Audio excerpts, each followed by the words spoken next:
Picture yourself out at the pool with a family on a hot summer day. Before you know it, one person looks to you and says, "I'm hungry."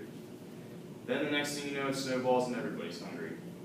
But you don't want to get everybody in the car and go somewhere, get out of the pool, and then have to come back in. So you want to get something delivered. Well, then your options go down a little bit. You can have a pizza delivered, but maybe it's just me, but that's not my preference on a hot summer day. To me, something sounds a little bit better is a cold cut sub. But what kind of sub place delivers? Well, definitely not Subway, I can tell you that. A sub place that I know of that delivers is called Jimmy John's. Started in Charleston, Illinois on January 13, 1983 by Jimmy John Matub, who was a college student at the time, operating his business solely from a $25,000 loan that was given to him from his father. Jimmy John took the time with his new business to get to know his clientele, not only by the way they look, but by their names as well.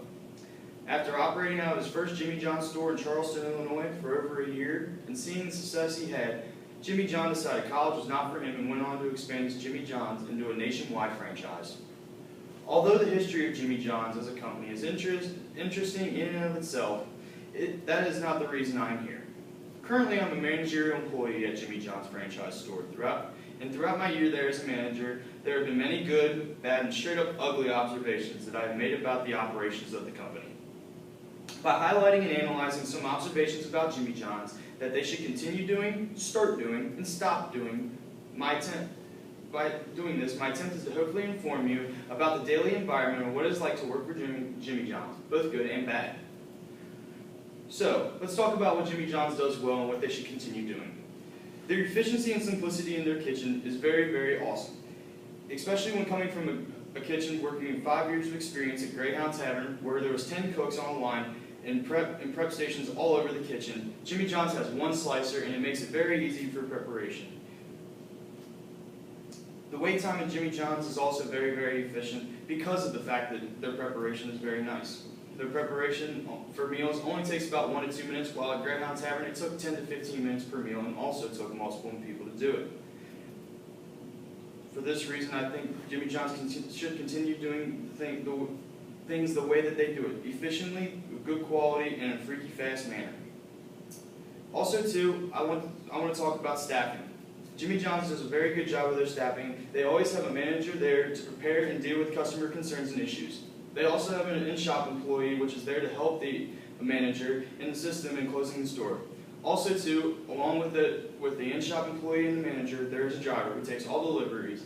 And when that driver is there by themselves, they know that they will be taking all deliveries that night, and no delivery tips will be going to anybody else, which makes them feel more inclined to help close. Having so few people makes it a lot easier for managers to keep track of what is going on in the store as well. When you're able to keep track of all your employees and also all of what is going on around you, it makes it easy to run the store. Although those things are very, very good and they're things that should continue to be done, Jimmy John's should start doing also a lot of other things. For instance, when you go out to a restaurant, when you observe a customer, 80 to 90% of them, one of the first remarks they're going to say is about the cleanliness of the restaurant. It gives them a great first impression. And let's live by the golden rule. If you were a customer at your restaurant, would you want it to be clean as well? I think so too. But we don't have a system to clean our restaurant. How do we know if something got cleaned yesterday or a week ago? We don't. So in order to organize our cleaning, I feel that we should start doing an organized cleaning list that allows for managers to organize and delegate tasks to certain people throughout the night that they must sign off on, and it also holds that employee accountable for the tasks that they had that night. Also, too, another thing that I feel like Jimmy John's should start doing is expanding their delivery zone.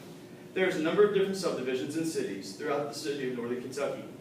If you just consider expanding another half mile to a mile in radius in each direction in order to expand our zone and cater to a larger number of people and potentially even turn into more money for the store and more tips for the driver, which I see as a win-win for everybody.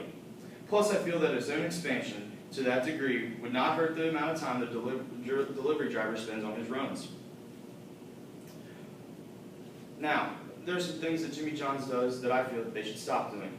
First, I want to talk about the frustration of what it is like to work with somebody that is significantly younger than you.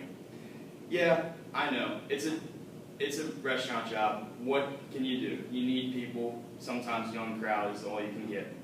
But the younger they are, the more likely they are to not care about the job that gets done, but rather with the check that goes through the direct deposit every 2 weeks. It is hard to keep a young person motivated to work when they're simply there for a paycheck. For this reason, I think JJ's needs to do a better job of hiring better quality workers, which all starts by making the hiring process a little more detailed in order to gauge a person's personality. Recently, with our employment, we have just been hiring people if they breathe. For this reason, I think we need to address personality issues before the employee starts, not after. Rather than pull the trigger and hire, do more interviewing. We need to test our employees, make sure they are comfortable with the work environment they're going to be thrown into, rather than being thrown into it right away. Lastly, the thing I think that Jimmy John's needs to stop doing is they're slugging a freaky fast delivery. Yeah, the subs are made pretty freaky fast, and if you come into the store, it will be done for you in a quality, freaky fast manner. However, when you put delivery behind it, it puts more pressure on the driver and allows the customer to set a very relative standard of what is freaky fast. I mean, let's be real, what's freaky fast anyway? So with one person, 2 minutes is freaky fast, another 5, another 15 minutes will suffice. It's all relative to the individual. We can't really gauge on what freaky fast is.